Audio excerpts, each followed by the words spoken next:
Understanding manual adjustments in English. Hello everyone. In today's video, we're going to explore the meaning and use of the phrase, manual adjustments. This is a commonly used term in various contexts, and understanding it can really help in both everyday and professional English communication. So, let's dive in and demystify this phrase.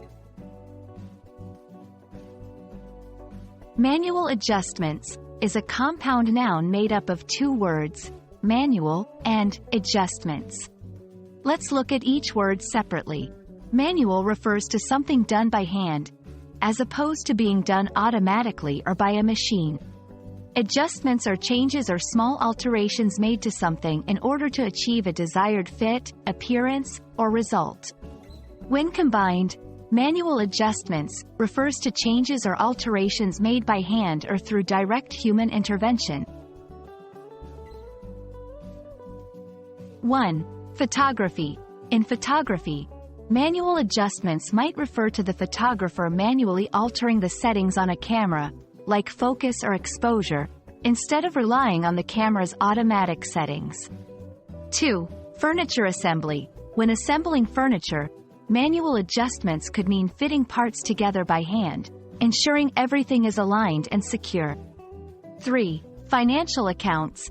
In accounting, making manual adjustments could involve altering financial records or accounts by hand, rather than using automated software.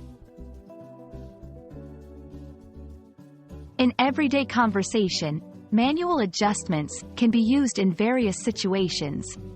For instance, I had to make some manual adjustments to the recipe to suit our taste.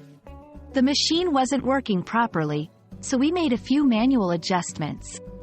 These examples show how the phrase can be flexibly used to describe personal involvement in making changes or fixes.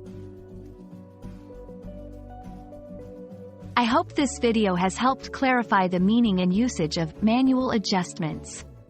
It's a phrase that you might come across in different fields, and knowing what it means can be incredibly useful. Thanks for watching, and keep learning new phrases to enhance your English skills.